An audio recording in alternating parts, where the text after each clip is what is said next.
Hey, this is Dean Tedder with the Two Party Podcast here. It is 8/19/2020. We are going to discuss a kind of a crazy situation that happened to my family last week, August 12th. There was a storm on Wednesday, came through Tulsa, Oklahoma, pretty heavy storm, and apparently it disrupted across the street. We have an urgent care, Access Medical Urgent Care, that had some medical waste they had apparently dumped into their dumpster loosely. With some patient information, COVID tests, just a bunch of biohazard. So when this storm came through, it apparently lifted and just kind of blew this stuff down our street. And obviously with the heavy torrential rain, it kind of washed down into the ditches and into our yard.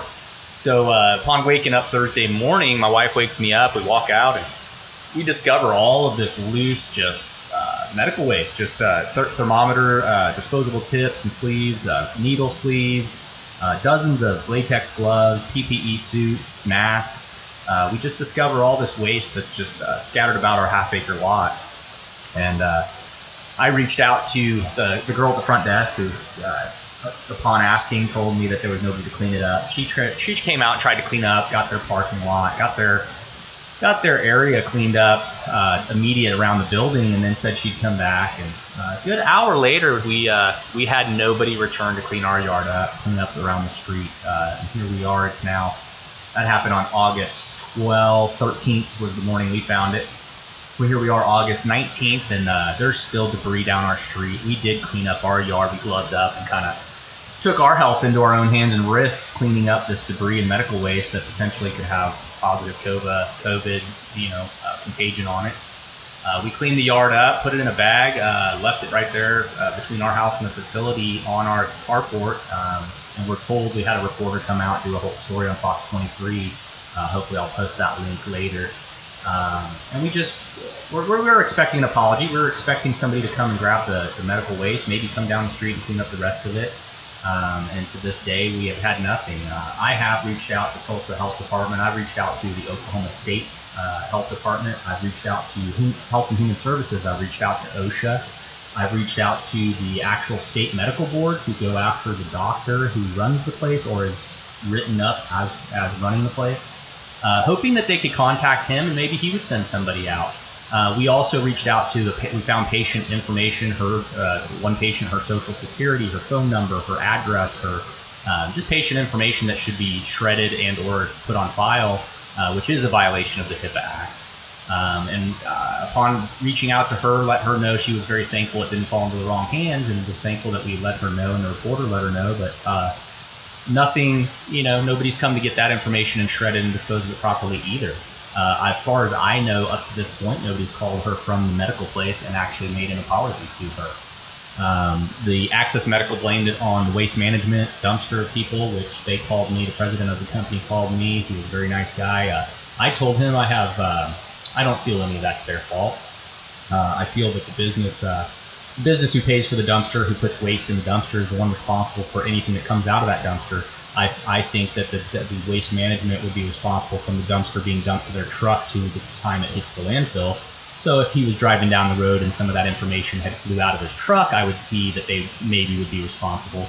But I don't feel that the business dumping in the dumpster and that ending up down our street due to Mother Nature really falls on them pointing the finger at the waste management and passing the buck. So that's kind of what this is about. I'm just doing a short one. This is kind of one of our intro episodes that we're going to start doing on this podcast, but just something I wanted to share with our audience, kind of let them know that strange things have happened. I've spoke with OSHA, like I said, I've spoke with every major agency you would think to call, and every single one passes the buck, points the finger, and says there is nobody that can come clean up biohazardous waste. There is no agency that I spoke with that will come clean up biohazardous waste. None of them could tell me anything other than that they would reach out to the urgent care and have them clean it up. And at this point, we have had 0 people come and clean it up. So that being said, that's basically what this episode is about. I just wanted to get that out there, air that. I'd like to get this published. I'm going to be passing this on and reaching out. My next step is to reach out to Governor Stitt and his office and see what they think about. Maybe we need to make some change on how our state does cleanup procedure, or instances like this are obviously very uncommon.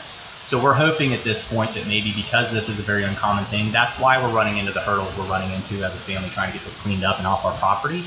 But at this point, we still have a bag of bio waste just sitting on our carport, and with no answers as to who cleans it up. I would think the insurance for the urgent care would be the one that would be on the hook for this, as well as them. And you would think they would make, accommodations for calling around to get a biohazard. If you have, let's say, somebody passes away at your home, let's say suicide, homicide, there is companies around Tulsa and Oklahoma, around the nation that would come and clean that biohazard up. And so I would think that would be an agency that somebody would call that would be the ones to clean up via their insurance paying for it, especially being a medical business. But I'm yet to get any response, any word back, anything at all, even an apology. That being said, that's the nuts and bolts of this one. And so this will be our first podcast intro. Not very exciting. We're hoping to push some more later. We're going to have, down the road, we're going to have some entrepreneurs. We're going to have some discussions on biographies, my life, who I am. We're going to have more on topics on success, failures, addiction, politics. We want to be able to provide all these things with an open mind and both sides of everything. We want to make some phone calls. Most importantly, if you don't know, short about me, I love comedy. I love humor and laughter. I've had a very rough life, so I really enjoy being able to smile and laugh these days and be happy. And I really enjoy music. And so I'm hoping to provide some good content for music, good content for comedy. I'm hoping to reach out and get some really good stories and testimonies out there for people that I know personally, that have grown up with, and that have really come from I guess kind of a rough background like I have, and just turned it around and become successful entrepreneurs. And so we're going to be reaching out to some of those people on future episodes, and that's what the Two Party Podcast is about. We want to have two people, me and the other party, discussing, and sometimes we'll have more, but basically a two-party podcast. We're going to have people discussing things. We're gonna ask hard questions. We're not going to filter anything. This is going to be a conversation of adults having discussion, and that's what this podcast is all about. And I want to thank all you guys for listening. And if you want to subscribe, check us out. We're setting up our YouTube channel now.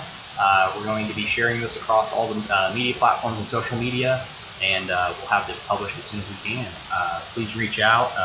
My personal email will be up, and we will set some links up for this medical waste situation and maybe the news broadcast as well. So maybe you can get a better eye on that. So I want to thank you guys for listening. Have a great day.